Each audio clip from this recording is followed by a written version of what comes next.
Card के बगैर तो नहीं हम जा सकते बिल्कुल भी। तो ये किस तरह से चली गई, इसको ज़रूर अंदर से कोई लेने आया होगा, कोई इतना स्ट्रॉन्ग पर्सन होगा जो उनको गार्ड्स को जानता होगा या लोगों को जानता होगा, तब ही ये आ पाई है। मतलब सिंगल ये अकेली तो नहीं आ सकती थी ना।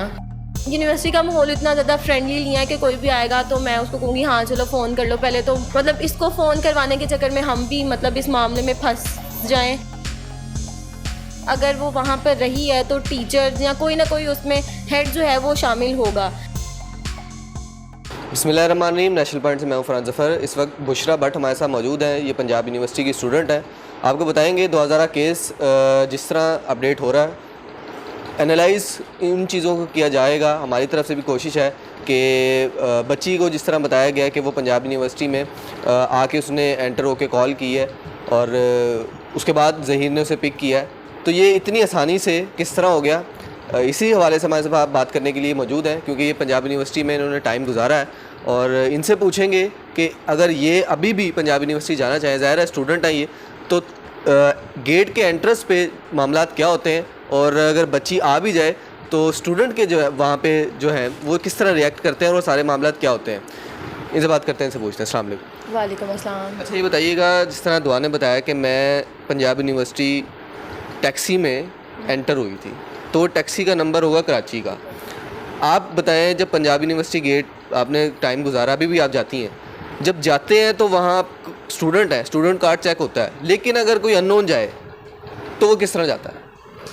अननोन उसी सूरत में जा सकता है, अगर कि मेरी दोस्त है ना तो मैं उसको लेने जाऊंगी, उसको बल्कि मैं अपना कार्ड उसको दूंगी, वो उस कार्ड दिखा के फिर ही आएगी, वरना अननोन तो बिल्कुल भी नहीं जा सकता। ठीक है, अब मैं स्टूडेंट हूँ, मैं अगर जाऊंगी ना तो मैं कार्ड दिखाए बगैर कभी भी नहीं जा सकती हूँ। अभी भी अगर मैं जाऊँगी तो अगर एक गेट नहीं, दो गेट नहीं, जितने भी गेट्स वहाँ पर होते हैं, मेन गेट से लेकर अब ICS वो 9 नंबर गेट जो भी है, वहाँ पर दो गार्ड, एक वो लेडी होती हैं और एक वो अंकल, ठीक है, दो होते हैं।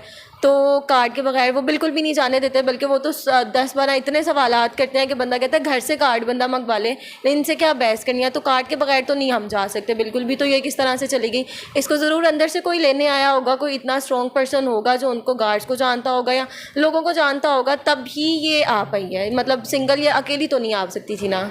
लेकिन चलें, अंदर से भी कोई लेने आ गया, तो अक्सर हमने ये देखा है जब हम किसी भी यूनिवर्सिटी में जाते हैं, जो गेस्ट होता है उसके लिए ID कार्ड रख लिया जाता है और बताया जाता है कि ये इनके गेस्ट हैं। तो वो एक तो कराची की टैक्सी थी, ऊपर से बची थी, वो जो भी कह के लेके आया होगा तो ID कार्ड्स वगैरह रखे होंगे और किसी डिपार्टमेंट के हेड को भी इतला की जाती है। ऐसा कोई मामला होता है? बिल्कुल ऐसा ही है। अच्छा, अब मैं अगर जाऊंगी किसी, अगर मैं बाबा के साथ या गाड़ी में जा रही हूँ तो वो ID कार्ड हमारा ज़रूर रखते हैं। अगर ऊबर पे भी जा रही हूँ तो वो ID कार्ड, अगर हम मेन गेट से जा रहे हैं, वो ID कार्ड रख लेते हैं कि आप वापस आएंगे तो आपको मिल जाएगा। तो इसी तरह का होता है, ID कार्ड के बगैर तो कुछ भी नहीं होता। और अच्छा, यहाँ पे यूनिवर्सिटी पंजाब यूनिवर्सिटी का एक नाम है, ठीक है, पंजाब यूनिवर्सिटी एक ऐसी आई गई यूनिवर्सिटी नहीं है, तो इतनी बड़ी वो यूनिवर्सिटी है, वो बीच में आ रही है। तो वो यूनिवर्सिटी की तरफ से भी हमें उनको चाहिए कि अपना कोई तो बयान दें या अपने आप को क्लियर करने के लिए कुछ करें कि मतलब हम इन्वॉल्व नहीं है इसमें, या हमारे गार्ड्स वगैरह कुछ उनको करना चाहिए, लेकिन अभी तक वो भी खामोश हमें दिखाई दे रही है। अच्छा, मुझे ये बताएं, फ़र्ज़ करें ID कार्ड नहीं है, मैं आपका गेस्ट हूँ, मेरे पास ID कार्ड नहीं है, तो उस सूरत में क्या होता है? आप किस तरह वहाँ पे अपना ID कार्ड देंगी मुझे अंदर ले जाने के लिए यूनिवर्सिटी? बिल्कुल कुछ ना देना पड़ेगा, मुझे अपना ID के शो करवाना पड़ेगा, या मैं स्टूडेंट हूँ या ID कार्ड देना पड़ेगा। अगर नहीं है तो हमें अपने कॉन्टैक्ट्स जो है वो फिर देखने पड़ेंगे कि कोई टीचर ऐसा देखना पड़ेगा जिसकी हमारे साथ इतनी ज़्यादा हो, वो हमें के गार्ड को कहते हैं चलो भाई ये मेरे से मिलने आया। मतलब किसी ना किसी का वहाँ पर ताल्लुक़ होना ज़रूरी है, मतलब उसके बगैर तो बिल्कुल भी हम एंटर हो ही नहीं सकते। आप बताइएगा, पंजाब यूनिवर्सिटी आपका टाइम गुजरा है, एशिया की सबसे बड़ी यूनिवर्सिटी है, अंदर का एनवायरनमेंट क्या होता है? फ़र्ज़ कर लें जिस तरह वो बता रही है, बात मान भी ले जाए, बच्ची किसी तरह आ गई अंदर, उसके बाद उसने बताया कि मैंने वहाँ स्टूडेंट से लेके कॉल की है, तो वहाँ पे आप 14 साल की बच्ची देखती हैं, ज़ाहिर है वो एक यूनिवर्सिटी माहौल है, तो उस सूरत में अगर कोई कॉल करवा भी देता है तो वो क्या डिपार्टमेंट्स के हेड को या किसी सिक्योरिटी पर्सन को आगाह करता है कि ये बच्ची आई थी, मैंने इसकी कॉल करवा दी थी? नहीं, वो तो पर्सन पे डिपेंड करता है। अगर मैं देखूंगी 14 साल की बच्ची है, वो मुझे कह रही है, सबसे पहले तो हम बिठा के उसको पूछेंगे कि बेटा क्या हुआ, क्यों आई हो, मतलब क्यों, कहाँ जाना है, किससे मिलना है, क्या है, सब कुछ है वो होगा। और फिर हमें मतलब जिस तरह वो बच्ची दुआ ज़ाहिर है उसके फेस से ही लगता है कि वो डरी हुई है, सहमी हुई है, तो ऑब्वियसली हम जाके अपने डिपार्टमेंट के जो हेड होगा उनको बताएंगे सारा, फिर वो इकट्ठे बैठ के मामले को हल करने की कोशिश करेंगे यहाँ पर। लेकिन हमें ऐसा कुछ कुछ भी दिखाई नहीं दे रहा। और मतलब जिन लड़कियों ने फ़ोन किया उतना मतलब हम यूनिवर्सिटी का माहौल इतना ज़्यादा फ्रेंडली नहीं है कि कोई भी आएगा तो मैं उसको कहूँगी हाँ चलो फ़ोन कर लो। पहले तो वो बच्ची क्या, उसको देखने से ही लग रहा है कि इसके साथ मतलब कुछ मसला है, तो इसको किस तरह से हम अपना फ़ोन दे देंगे। ये ना हो कि मतलब इसको फ़ोन करवाने के चक्कर में हम भी मतलब इस मामले में फंस जाएं, तो इस तरह का सीन है। दोनों एक्सपेक्ट देखते हैं। बच्ची ने कहा कि मैं खुद आ गई, हमने ये डिस्कस कर लिया। अब ये है कि एक तरफ ये भी कहा जा रहा है कि बच्ची को लेके आए गए। अब अगर लेके भी आया गया, 4-5 लोग टैक्सी में मौजूद हैं और वो पंजाब की ही टैक्सी है, चलें कराची की भी नहीं है, तो रेजिडेंट्स जो अंदर लोग होते हैं उनके जब मेहमान वगैरह आते हैं, उनके जब गेस्ट आते हैं तो चेक होती है गाड़ी?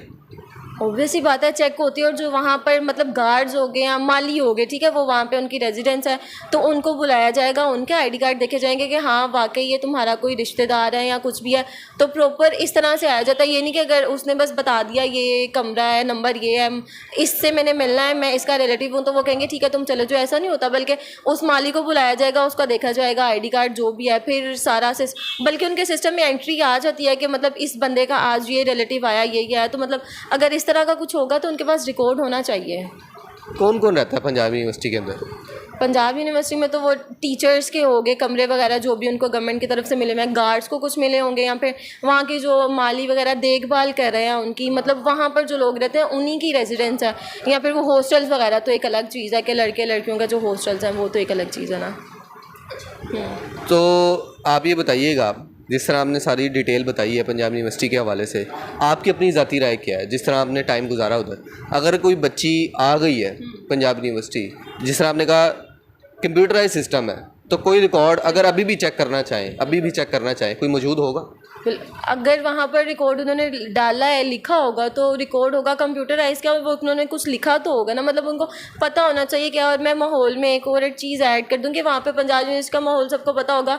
वहाँ पर जमीयत है, ठीक है, वो लोग घूम रहे होते हैं, फिर रहे होते हैं, देख रहे होते हैं, उनके हाथ में बल्कि स्टिक्स वगैरह वो सब लेके फिर होते हैं कि कोई उनको ऐसा मिले तो ये बच्ची उन्होंने देखी होगी, अगर वो मतलब जो भी है उन्होंने देखी होनी चाहिए, अगर वो वहाँ पे थी तो उनको पता होना चाहिए। तो मामला किसी ना किसी तरफ तो जाता। तो अगर ये अकेली होती, वो लोग इसको देखते, इससे पूछताछ इससे होती कि बेटा अकेली क्या कर रही हो, किस तरह हो, तो ये है। पंजाब यूनिवर्सिटी के अंदर और कौन कौन सी चीज़ें हैं? रिहाइश हो गई, मैंने सुना है स्कूल भी अंदर मौजूद है। स्कूल का ऐसा मुझे नहीं पता होगा, मतलब छोटे वो जो टीचर्स हो गए उनके बच्चों के लिए, यहाँ गार्ड्स वगैरह माली वगैरह हो गए उनके बच्चों के लिए हो सकता है। मैंने खुद पर्सनल अभी देखा नहीं है वो।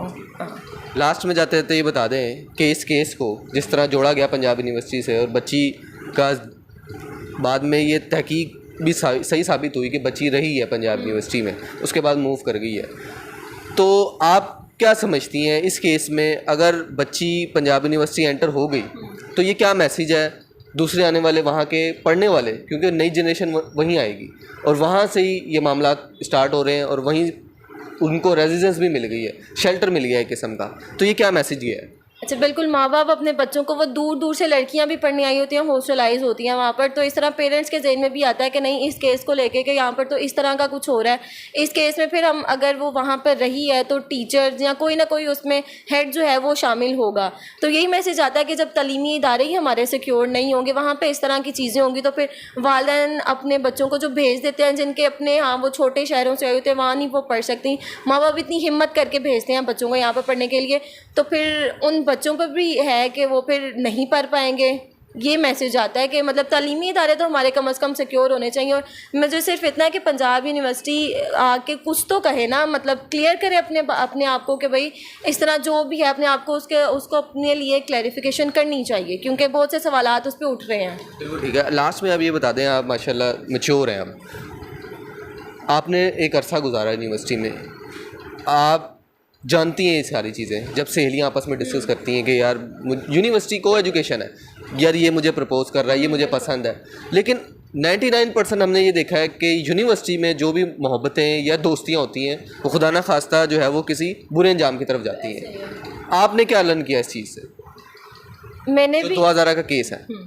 अच्छा, अब मुझे जहाँ तक लगता है ये भाग कर गई हैं जिस तरह भी, अब वापस ये मुझे तो लगता है जहाँ तक कि ये वापस घर ही आएगी। और यूनिवर्सिटी के माहौल की बात कर ली जाए तो वो समय जितने भी हमने 2-3 साल निकाले, लड़के लड़कियाँ जो हैं वो इसी तरह टाइम पास ही एक तरह से कर रहे होते हैं कि हमने यूनिवर्सिटी में टाइम गुजारना है तो चलो मतलब दोस्ती करके क्यों ना टाइम गुजार लिया जाए।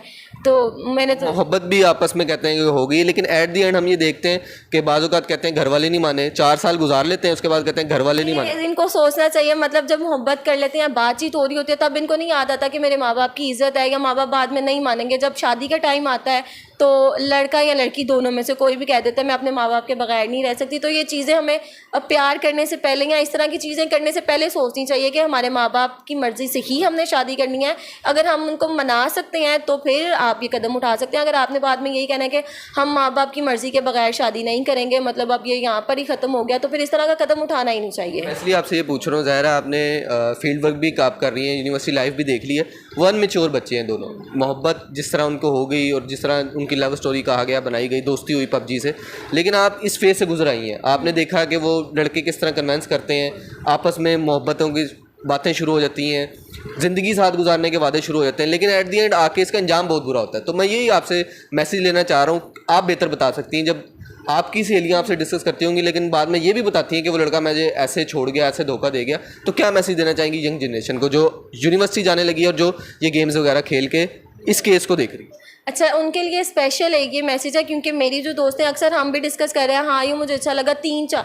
अच्छा मैं आपको बताऊँ, मैंने ये भी देखा है कि 7-7 साल का रिलेशन जो है वो एंड पे आगे ख़त्म हो जाता है। लड़का कहता है नहीं बस अब मैं शादी नहीं कर सकता, मेरे माँ बाप को मैंने मनाया है, माँ बाप मान नहीं रहे हैं। तो मैंने जहाँ तक ऑब्ज़र्व किया ना, जितनी मैंने देखी हैं चीज़ें, वो एंड पर आकर लड़का हो या लड़की वो ख़त्म कर देती है आगे। वो ये नहीं कि शादी 100 में से 1% होंगे जिनकी शादी हो जाती होगी, जो मतलब बड़े किस्मत वाले और ठीक होते होंगे, एक दूसरे के साथ सिंसियर होते होंगे। मतलब ज़्यादातर लोग सिंसियर ही नहीं होते, दोनों में से एक बंदा जो है वो ज़रूर मतलब उसको धोखा दे ही रहा होता है।